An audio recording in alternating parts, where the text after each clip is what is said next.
Good morning मेरे प्यारे छात्रों। आज हम हिंदी विषय का अध्यापन करने जा रहे हैं, जिसमें हमारे लेसन का नाम है पूर्ण विश्राम, जिसके लेखक है सत्यकाम विद्यालंकार। तो आइए छात्रों, सबसे पहले हम सत्यकाम विद्यालंकार जी के बारे में हल्का सा परिचय जानेंगे। जन्म 1935, लाहौर, अविभाजित भारत। जब भारत में पाकिस्तान और पाकिस्तान भी एक साथ था, उसे अविभाजित भारत कहा जाता है। और यह ठिकान कहाँ का है? लाहौर का। तो आप सफल संपादक, लेखक और कवि है। सरल सुबोध भाषा और रोचक बोधगम्य शैली आपके लेखन की विशेषताएं हैं। लेखन व्यावहारिक है। आपने व्यक्तित्व और चरित्र निर्माण पर अधिक बल दिया है।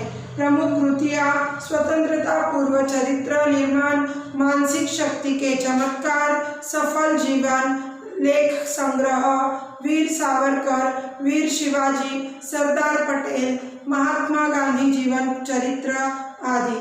प्रस्तुत हास्य व्यंग कहानी के माध्यम से कहानीकार ने यह समझाने का प्रयास किया है कि जीवन की आपाधापी में विश्राम के पल मुश्किल से ही मिलते हैं। जब ऐसे कभी अवसर मिलते हैं तो घरेलू उलझनों के कारण हम इन पलों का आनंद नहीं उठा पाते।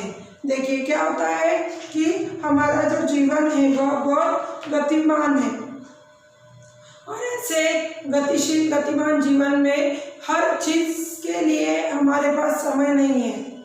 उल्टा समय हमें क्या पड़ता है? कम पड़ता है। और ऐसे समय में कभी कभार हमें कुछ छोटा सा थोड़ा बहुत अवसर मिल भी जाता है, और ऐसे अवसर को हमें जीना चाहिए। लेकिन फिर भी घरेलू कारणों की वजह से हम जी नहीं पाते। जैसे समझ लीजिए कि हमारे स्कूल के बाद हमें मई महीने में 1 मंथ के लिए छुट्टियां होती है। ऐसे समय में हम यहाँ वहाँ घूमने की कोशिश करते हैं। बच्चे तो ठीक है, बच्चे हंसी खुशी जी लेते हैं, लेकिन जो माता पिता होते हैं वो घर से बाहर भी है तो भी उन्हें घर के बहुत सारे घरेलू कामों, छोटे मोटे कामों की याद आती रहती है। दिवाली के समय भी हम घूमने की कोशिश करते हैं। उस समय भी हमारे मन में हम बाहर होते हैं, लेकिन माता पिता जो होते हैं वह मन से घर पर ही होते हैं। वह सिर्फ बच्चे और परिवारजनों के लिए बाहर घूमने के लिए जाते हैं। और यही बात यहाँ पर लेखक ने हमें बताने की कोशिश की है। और शायद उन्होंने यह जो लेसन है यह खुद के अनुभव के बारे में ही बताया है। तो आइए पढ़ते हैं, शुरू करते हैं। डॉक्टर ने बाह पर काला कपड़ा लपेटा और रबड़ की थैली से हवा फूंककर नाड़ी की गति देखी। फिर बोला, कुछ सीरियस नहीं है, दफ्तर से छुट्टी लेकर बाहर हो आइए। विश्राम आपको पूर्ण निरोग कर देगा, लेकिन विश्राम भी पूर्ण होना चाहिए। तो पत्नी बड़ी प्रसन्न हुई। डॉक्टर ने क्या किया? काला कपड़ा लपेटा, मतलब हमारी जो बाह होती है उसको काला कपड़ा लपेटते हैं डॉक्टर। कब? जब हमारा बीपी या ब्लड शुगर, ब्लड प्रेशर जो होता है वह कितना हाई है, लो है, वह चेक करने के लिए डॉक्टर काला कपड़ा क्या करते हैं? लपेटते हैं। तो ऐसे समय में डॉक्टर ने क्या सलाह दी? आप बिल्कुल स्वस्थ है, आपको सिर्फ बाहर घूमकर आना चाहिए, इसी की आपको आवश्यकता है, बाकी आप बिल्कुल ठीक है। और यह सुनकर पत्नी बिल्कुल खुश हो गई, प्रसन्न हो गई। घर जाकर श्रीमती जी से कह दिया, जू की तैयारी कर लो, हम 2 दिन पूर्ण विश्राम करेंगे। 2 दिन है हमारे पास, जू जाना है। तुम क्या करो? जू बीच, आपने सुना भी होगा। जू बीच कहाँ है? मुंबई में है, शायद मुंबई में ही है। तो वहाँ पर हमें घूमने के लिए जाना है, तो तुम तैयारी कर लो। यहाँ पर बहुत इंटरेस्टिंग लेसन है छात्रों। तैयारी कैसे होती है, क्या होता है, क्या क्या लेते हैं, क्या भूल जाते हैं, सब कुछ आप बड़े गौर से लेसन सुनिए। तो आप देखिए, यहाँ पे मैंने कुछ मुहावरे भी लिखे हैं और कुछ शब्दार्थ भी लिखे। तो देखो यहाँ पे फिर क्या हुआ है। एक दिन बाद पूर्णिमा भी थी, चांदनी रात का मजा जू पर ही है।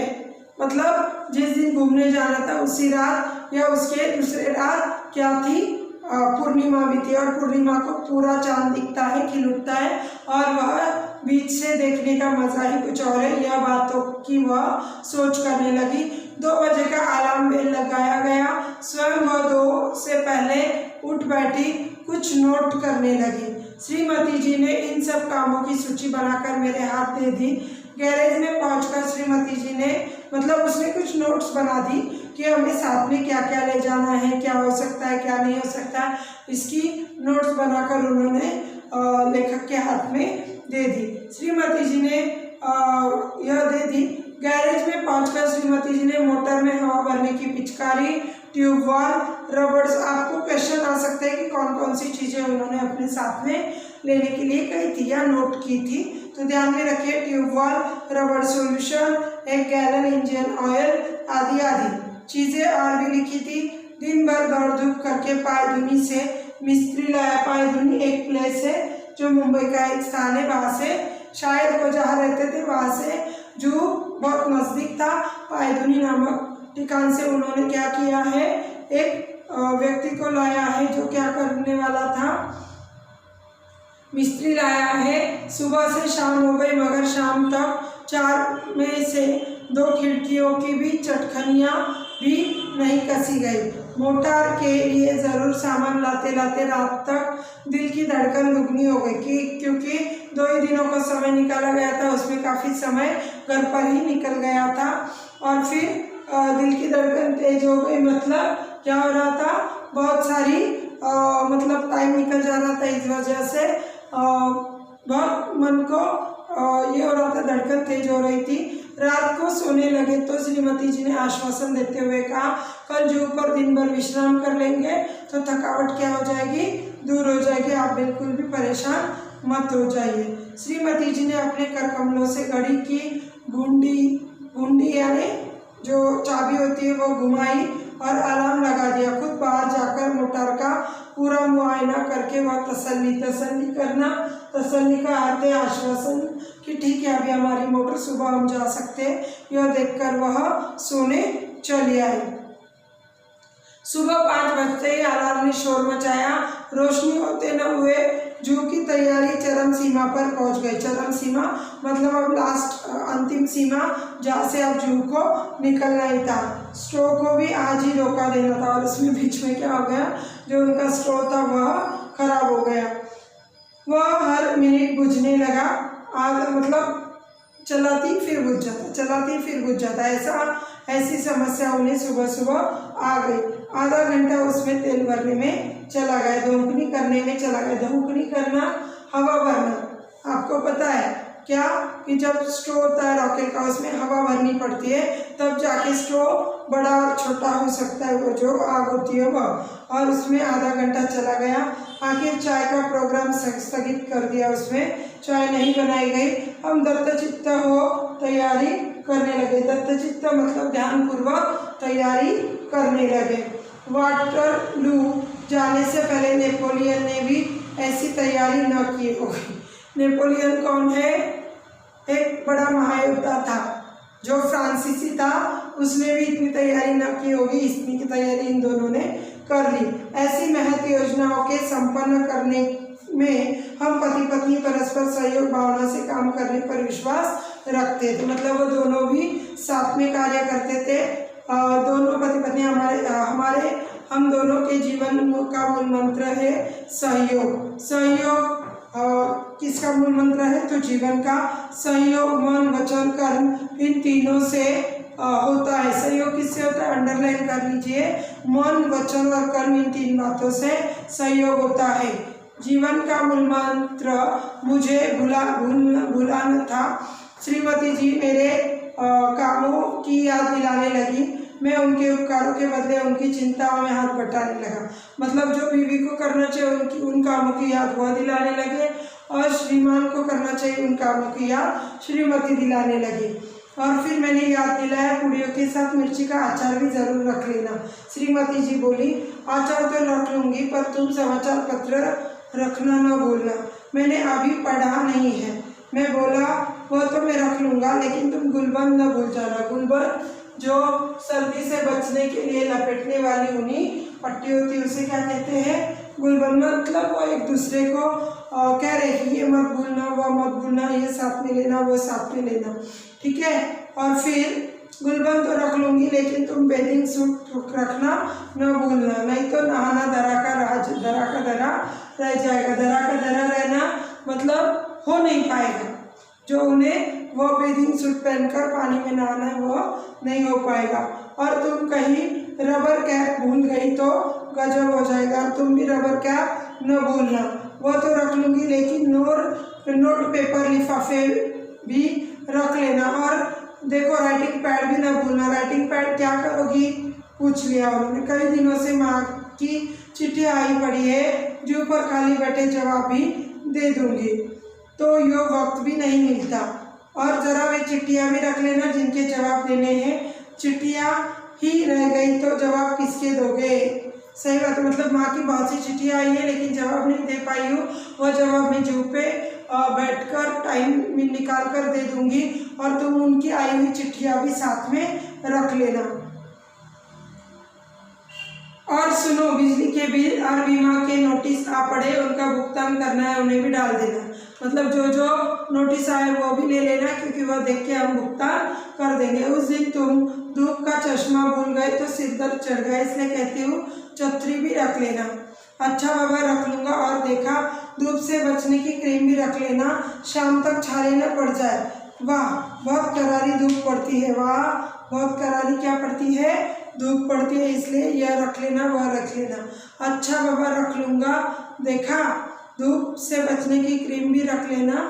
फिर श्रीमती जी कहती जा रही थी कि रख लूँगी लेकिन ढूंढ रही थी नेल कटर। मतलब वह जो बता रहे थे वो हाँ कह रही थी, लेकिन वो क्या ढूंढ रही थी? नेल कटर, कैंची, ब्रश सब तो मिल गया था लेकिन नेल कटर नहीं मिल रहा था, इसलिए बहुत घबराई हुई थी। मैंने कहा जाने तो नेल कटर, बाकी सब चीज़ें तो रख ली है। इधर मैं अपने लिए नया अखबार और कुछ ऐसी किताबें थैले में भर रहा था जो बहुत दिनों से समालोचना के लिए आई हुई थी, और सोचता था कि फुर्सत से समालोचना कर दूंगा। आखिर 3 किताबें थैले के जोक में ली।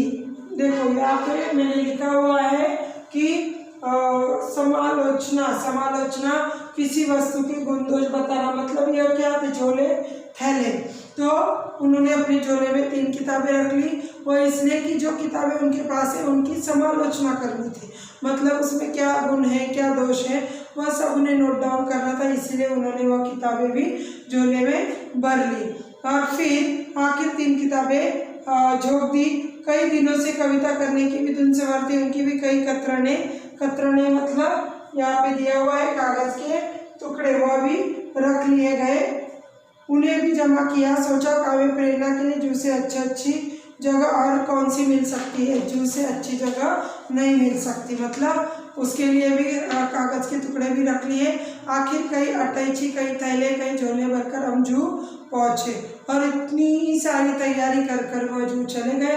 5-7 मिनट तो हम स्वप्न लोक में विचरते रहे। स्वप्न लोक के हम यह करेंगे वह करेंगे, सपनों की दुनिया में वह चले गए। क्या हम पहुंच गए? हम यह करेंगे वह करेंगे। हम समुद्र में नहाने को चल पड़े। समुद्र तट पर लोग भी नहा रहे थे। एक ऊंची लहर ने आकर हम दोनों को ढक लिया, मतलब उनके ऊपर वो पानी में चले गए।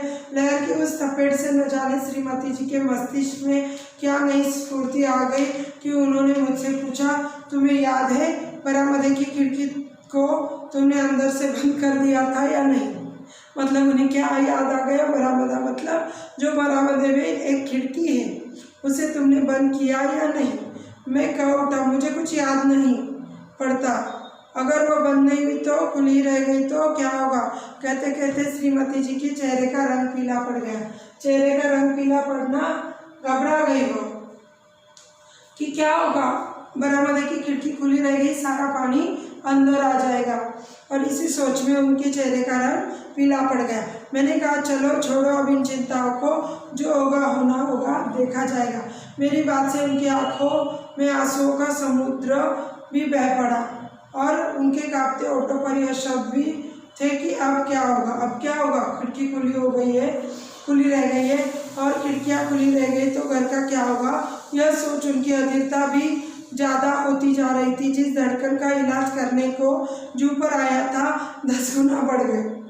मतलब उनकी बीवी को बहुत परेशानी उठी। शायद खिड़की ऐसी होगी कि उसके अंदर चोर आ सकता होगा, या फिर बारिश आई तो पानी आ सकता होगा, कुछ तो समस्या होगी, इसलिए वो बहुत परेशान हो गई। और यह अधीरता देखकर इनकी और 10 गुना ब्लड प्रेशर और बढ़ गया। और फिर जिस धड़कन का इलाज करने आया था वह 10 गुना बढ़ गई। मैंने तेज़ी से मोटर चलाई, मोटर का इंजन धक धक कर रहा था, लेकिन मेरा दिल उससे भी ज़्यादा तेज रफ्तार से धड़क रहा था। जिस रफ्तार से हम गए थे उसके दुगने रफ्तार से हम वापस भी आ गए। अंदर आकर देखा खिड़की की चटखनी बदस्तूर लगी थी। बदस्तूर मतलब अच्छी तरह खिड़की बंद थी, कोई खुली नहीं थी, जिसकी वजह से वह अपना सारा प्रोग्राम छोड़कर आए थे।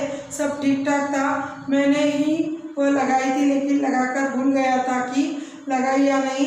इसका नतीजा यह हुआ, पहले तो मेरे दिल की धड़कन बढ़ी, अब श्रीमती जी के दिल की धड़कन भी बढ़ गई। मुझे याद आ रहे थे पूर्ण विश्राम और पूर्ण निरोग। साथ ही यह विश्वास भी पक्का हो गया कि जिस शब्द से के साथ पूर्ण लग जाता है वह पूर्ण बहुत भयावह होता है। हम कहते हैं ना कभी कभार, हाँ चलो फाइनली मेरा होमवर्क हो गया, पूरा हो गया, फाइनली मेरे पेपर खत्म हो गए। लेकिन उसी के साथ हमारी क्या होती है, धड़धड़ बढ़ जाती है, धड़कन बढ़ जाती है। हम फिर किस सोच में चले जाते हैं, हमारा रिजल्ट कैसा आएगा, क्या हमारा होमवर्क टीचर को पसंद आएगा, क्या मैंने पूरा खाना खत्म किया, अब क्या मुझे भूख नहीं लगेगी, या फिर अगर कोई चटपटी चीज़ आई है तो क्या मैं ये खा पाऊँगा। ऐसी बहुत सारी चीज़ों की वजह से पूर्ण यह शब्द हमारे लिए भयावह हो सकता है।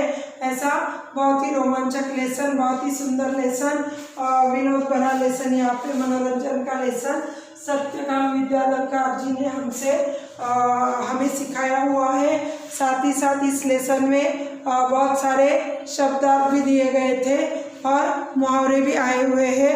अगर आपको किसी भी तरह की कोई भी समस्या है तो आप फीडबैक द्वारा पूछ सकते हैं। धन्यवाद। और इसके जो डिक्टेशन वर्ड है यह भी आपको लिख लेने हैं।